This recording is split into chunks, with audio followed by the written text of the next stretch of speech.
Hey y'all, how's it going? So I want to talk about uncertainty and how to deal with uncertainty because there's no question that right now across the world, across the entire globe, we're dealing with a lot of uncertainty. We're dealing with uncertainty about the health impact of this virus. We're dealing with uncertainty around the economic impact of this virus. And we're dealing with a lot of personal uncertainty as well.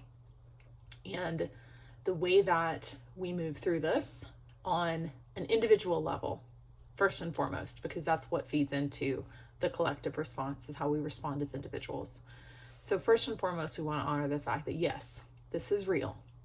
And, there's some people, regardless of your ideas of conspiracy theories or whatever, it doesn't really matter. Let's deal with the reality of the situation, okay? This is real. This is something that's affecting people. It's affecting people that you know, and it's going to continue to affect people in some way, shape, form, or fashion.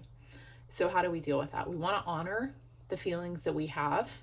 You want to honor the uncertainty that you have within yourself and let that be okay. Let it be okay if you feel fear come up. Because what we don't want to do, and I say this all the time, is we don't want to bypass the reality of the situation. Mindset is important, and I'm going to get to that next. But first and foremost, we want to deal with how you're feeling and honor that and let that be okay.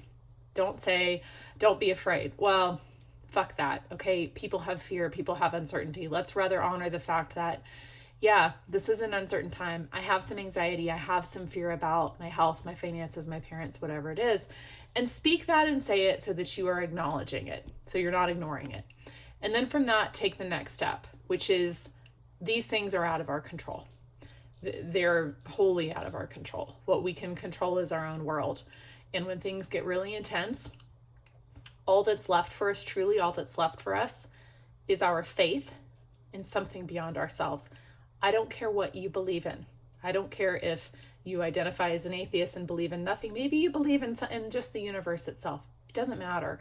Believing in something greater than yourself to bring that certainty. Because even if it's walking outside and watching the sunrise or the sunset, to listen to your own heartbeat, to put your hand on your heart and literally connect to your own heart in the moment, to listen to your breath and feel your breath go in and out of your body, and know that these are things that are certain.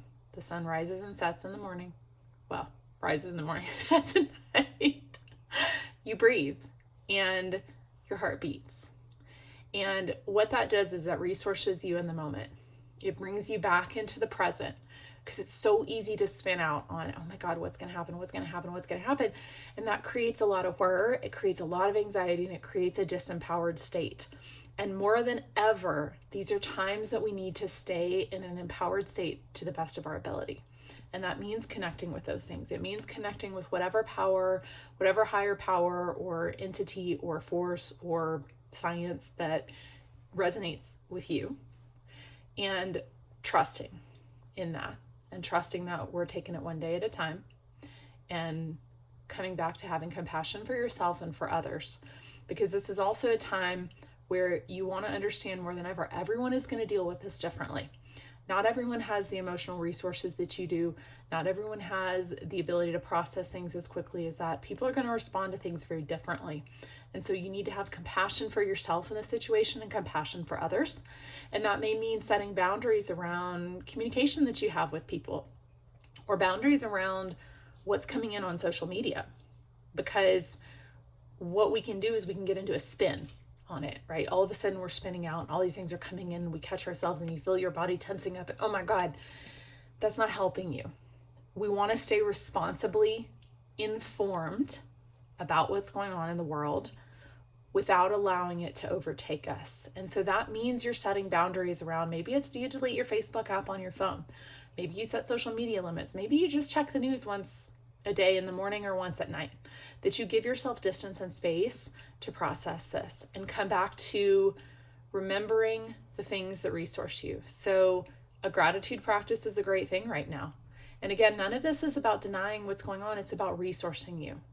So write gratitudes. Be grateful for the time that you have to spend with your kids. Be grateful for the time that you have to slow down. Find the ways that you can resource yourself now in the moment so that you can handle what's coming.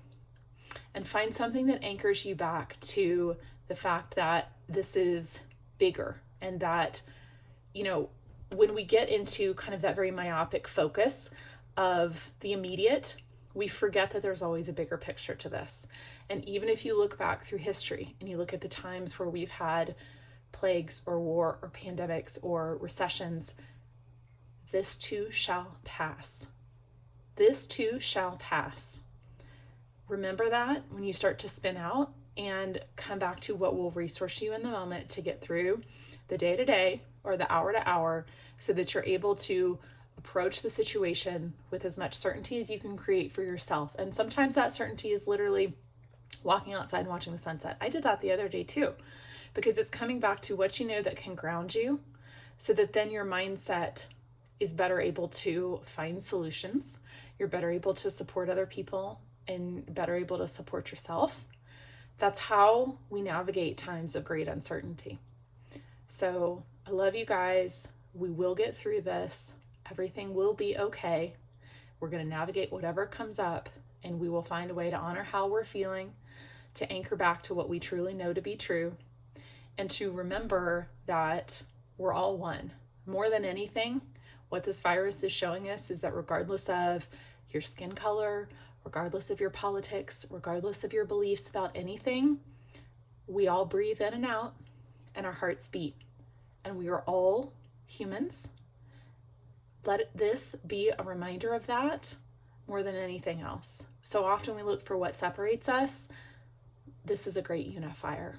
So let's use this to remember we're all one human race, and everyone is dealing with the same things. So let's strengthen the collective by strengthening ourselves in this point, and coming back to how you can resource yourself, what you can find that makes you feel good in the moment.